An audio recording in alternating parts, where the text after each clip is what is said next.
magkakaalaman na tayo. As early as now, ibigay ko na sa inyo kasi mukhang nagkakapalitan na ng pokes dito sa mid.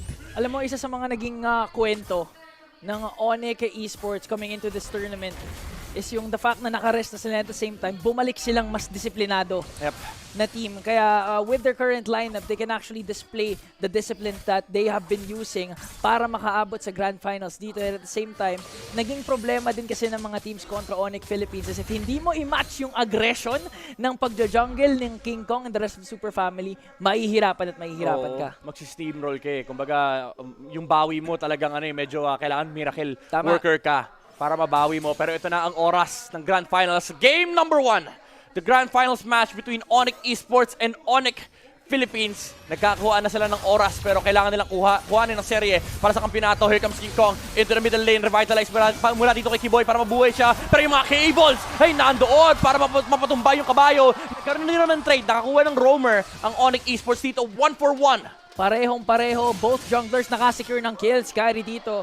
Buti na lamang wala pang Queller para mapitas doon si Super Friends. Pero both roamers din naman ang namatay para sa dalawang koponan na Onyx. So ngayon, alam naman natin na pag funny ka, sobrang importante ng purple buff mo. If bago pa mag-turtle, kailangan mo makasecure to. Yep. And we could expect Onyx Esports, especially Keyboy, with the Hylos to be invasive as possible. Oo, pero ito naman yung typical maneuver ng dalawang team na to. Yung sisilipin lang nila yung pagong tapos hahayaan lang nila mag-buff muna yung kanilang mga jungler for the efficiency play ng kanilang experience and para din makakuha sila ng level advantage. And so far, wala pang nag-turtle. Ayaw nila. Sabi nila, masyado kami magaling mag-retrian sa isa't isa. Ito na lang mga kunin namin, yung mga greens. Kaso nakita ni King Kong, wala si Kyrie. Pero airstrike mula dito kay Super Prince, tinamaan sa may bandang likuran. And nandun din naman si Brusco to zone out Onyx Esports and makukuha ni King Kong yung pagong. First primary objective goes to Onyx Philippines. Nagamit na nga din yung Frigid Glacier doon ni Sans. Walang tinamaan for the side of Onyx Philippines. Imagine mo ang layo ng pinanggalingan ni King Kong. Hindi nga sa sarili ng jungle siya nanggaling eh. Kumbaga, kumuha muna siya ng purple buff,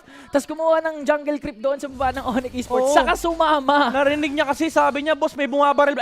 May washing-washing ako narinig eh. Hindi na, pag automatic niya kay King Kong, sabi niya, nasa same side kami ng jungle. Tama. And feeling ko may Sigma rule dito, si King Kong. Kung nasan yung jungler ng kabila, doon ako sa kabilang side ng mapa. Parang, kumbaga, literal na mirror. Nagmi-mirroran lang yung ating dalawang junglers. Oy! Dito si King Kong! Pero kill! Bigla si Lutpi na wala sa mapa! Sabi nga natin, pag may funny, huwag kang dadaan sa Eskinita dahil yan ang pwedeng mangyari. Ngayon, Onyx Esports man gusto bumawi. Ginlor, ano masabi mo? The Glorious Pathway? Ano yun? Tawag doon? Ano yan? Pathway lang. Hindi siya glorious. Hindi siya glorious. Hindi na naman siya shameful. Tama. Ano lang, The pathway. The pathway lang. Pero yun lang na fair strike dito si Sans. Tutumba yung Aurora, wala siyang passive dito. Lumilipad pa si Prince, hindi pa siya tapos. Siya na nagzo-zone. Sabi niya, ako na talaga lahat.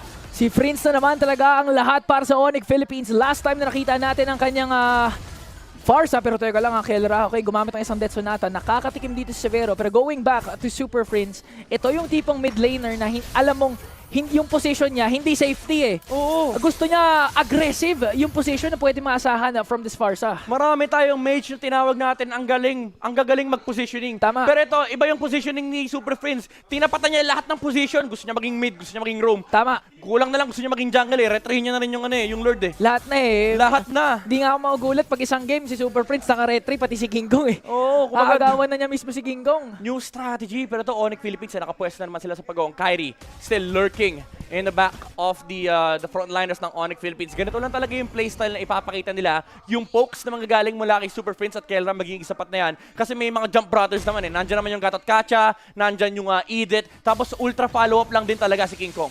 Marami kang kailangan iwasan. Pag ikaw ang Onyx Indonesia. Guys, tatawagin na namin Indonesia para walang kalituhan. Onyx Indonesia. Kasi may AOG, may feathered airstrike na mangyari, and later on, if maka-scale up na si Kelra, dadating na yung Death Sonata, pero Onyx Esports, Onyx Indonesia, sinisimula na ang turtle. Glorious Pathway, nilapag na dito ni Kiboy, pero nandun yung mga cables mula kay King Kong. Nakapatas ng energy, siya pa makakuha ng pagong. Napaka-simpleng objective lang for Onyx Philippines, pero hindi pa sila tapos. Brusco goes in with the avatar of the Guardian. Yung washing machine ay napakasakit, pero nandun yung hampas ng passive ni Brusco, taking down the enemy roamer on the side of Onyx Indonesia. And transition position na naman si Mr. Efficiency King Kong. This time, after securing the second turtle, mabibigyan kaagad nila yung middle lane turret ng Onyx Esports habang si Kirk din naman ay nagtatrabaho. Mukhang nagmamadali ang Onyx Philippines. Na si King Kong, muntikan na naman si Kyrie. Aagawan na nga nila ng buff. Etong Suyo. Oo, okay nakuha, pero okay yung nakuha. airstrike, pinipredict yung flicker kasi wala pang flicker dito si Sans. Sobrang lupit ni Super Prince, pinipredict niya yung future na hindi pa mangyayari. Ganon kagaling, ganon kabaliw, ganon kalakas si Monster Mage. 2 steps ahead siya, ikaw pabalik ka na. Ganon kalupit. Oo, naisip ni Sans yan, sabi niya kung may flicker ako, patay ako dun. Oo. Usually, ang sinasabi ng mga tao kapag may flicker ako, buhay ako dun. Siya, kung may flicker ako dun, patay ako dun. Grabe si Super Prince, men. Okay, yung psychohan na nangyayari dito, yung psycho battle ang tawag doon? Basta yun, Psycho Basta yun, Battle. Psycho Psycho Ball kasi naiisip ko si Guinevere eh. Basta yun, may psychology na nangyayari dito kasi hindi na to reverse psychology. Tama, hindi na to pabilisan kasi ng kamay kasi given na lahat kayo dyan na paldo yung mga kamay nyo, mabilisan. Literal paldo yung kamay. Oo, patalinuhan na lang to. Ang dami na nga nilang sing-sing eh. Yun dyan sasabihin ko, yung mga sing-sing kasi, Oh, pinakapaldo dyan si Coach Yeb eh. Tama, siya yung pinakamarami. Alam mo tawag namin sa kanya? Ano tawag yun sa Si kanya? Thanos. Tama, tas ngayon dadagdag pa yung sing-sing niya. Oo. Kulang na lang, dagdagan mo mismo yung daliri niya para kumasya yung mga sing-sing Kaya niya nga eh, feeling ko nga, hinihingi niya na dapat may pang 6, kung may, yung team may 6 man, dapat may 6 finger eh. Tama. Yun na yun. Yun na yun. King Kong, depends sa may top lane, pero nandoon si Kiboy with a high-loss conceal.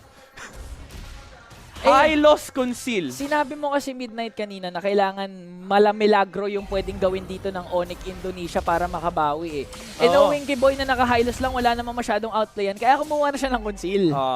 Kaya ako pinapaulit-ulit yun kasi sa'yo ko lang nakita yung high-loss conceal eh. Oo. Ngayon nakita ko na ng Kikiboy, so valid pala flicker in mula kay Kirk, tumama rito kay Kyrie and mapapatay nila yung Suyo. Pero strike just to zone the other members of Onyx Indonesia from re-engaging into that team fight. Libreng kill ang nakuha dito ng Onyx Philippines. Hindi pa sila tapos. May kable pang pwede makuha dito si King Kong. May energy pa siya. And tatamaan niya rito si Lutfi. Pero may enough HP lang siya. And with the Vengeance, mukhang safe naman dito si Lutfi. Kaso yung purple, hindi. Wala na.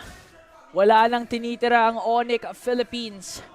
Para sa kupunan nila Kyrie at Onyx Indonesia with a 5k gold lead. Wala pa tayong 8 minutes. Mukhang makikita na naman natin si King Kong mag-level 15 as they isipin mo, sa sobrang lamang na ng Onyx, nag-turtle sila si King Kong nasa taas. Oo, wala na siyang pake kasi sabi niya, technically, pag pumunta ako dyan, sayang oras. Tama. So habang kinukuha niyo yung turtle, makukuha ko yung XP, may gold at XP sa taas na farm, tapos may green pa siyang katabi. So maximum efficiency. Tsaka kung usapang farm, sabi ni King Kong, pag ako nagpa-farm, dapat wala akong katabi. Tama. Ayaw niya ng katabi, gusto niya sa kanya lahat. Ang tawag dyan ay ang Sigma pattern. Sigma pattern Ang ni King pinakamalupit Kong. na farming pattern sa buong mundo. Bawal ka lumapit. Yan yung Oo. tipong maski kakampi mo, kalaban mo. Tama. Hindi sila pwede makalapit sa'yo.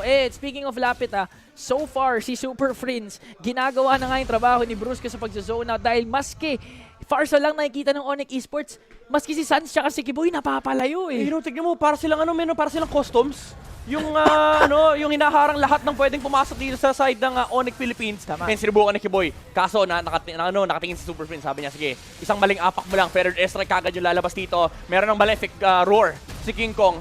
And nandun na yung kanyang damage output, especially with the Blade of Heptasis. Napakataas na kanyang physical penetration. Sabi ni King Kong, teka lang, 9 minutes na, level 13 pa lang ako. Kasi si Kyrie din kasi, magaling trumade. Tama. May alam din niya kasi yung Sigma pattern eh. Kaya Oo. kanina nung first turtle, may mirroring na nangyayari doon. Oo. Kasi alam ni Kyrie, kailangan niya ma-match yung juggling speed. Oy, ni King Kong dito. Kelra. Pero teka lang Op. Ang hopdi, Death Sonata, pero strike, long range. No! Flicker in! Mula kay Super Prince alongside the last hit, the last bullet mula doon sa Death Sonata in Onyx Philippines, closing in the base of Onyx Esports. Look at King Kong! Solo killing! Kyrie, triple kill para kay Kelra. Lumilipat na yung mga bala in Onyx Philippines. Base na yung kanilang tinitignan. Sa pero na lamang ang natitira laban sa 5 Spear of Destruction ginamit para makadelay. 5 seconds bago dumating si Lutfi. Onyx Philippines making quick work. 9 minutes 45 seconds. Maghahintay sila ng minions doon sa taas. Pero nabuhay na si Lutfi. Madedepensahan pa ba to ng Onyx Indonesia? Wala silang minion wave, pero binato na ni Super Prince sa kanyang Feather Strike. Kaya bang i-burst? Hindi. Mabubuhay pa si Lutfi. Pero napakatinding take mula sa Onyx Philippines. 10 minutes in, 10 kills na ang Onyx PH. 1 kill per minute. 10 1K gold lead and a dominating start para sa ating Sonics. Kukuha na sila ng Lord ngayon para pang formality na lang at matapos na yung laro. Pero grabe, yung pinakita ng Sonics doon sa clash na yon. Even Kelra was flickering in na. Kahit si Kiboy mismo napa-Winter Crown kasi kinakailangan nila yun eh. Nagulat sila, akala nila Ingan poke lang with the Feathered Airstrike and Death Sonata. Kaso fliniker in. Walang ligtas sa pamilyang to, sabi ng Onyx Philippines. Kahit And pamilya tayo. kahit pamilya tayo, kahit kayo, hindi kayo ligtas. And ito yung sinasabi natin, Ingan eh. Walang ligtas sa Sigma Rule. Kapag naka-snowball ng Onyx Philippines, 1K gold lead per minute. 1K gold. Imagine, nag-start lang yun sa napakagandang initiation na ginawa ng Onyx Philippines sa start and securing the first turtle. After that, hindi na nila binigyan ng pagkakataon makahinga yung Onyx Indonesia kasi the moment na may makita si Prince sa mid lane, pipoke niya kaagad eh. Oo. Tsaka kanina talaga, hindi ko kinaya. Sinolo kill ni King Kong.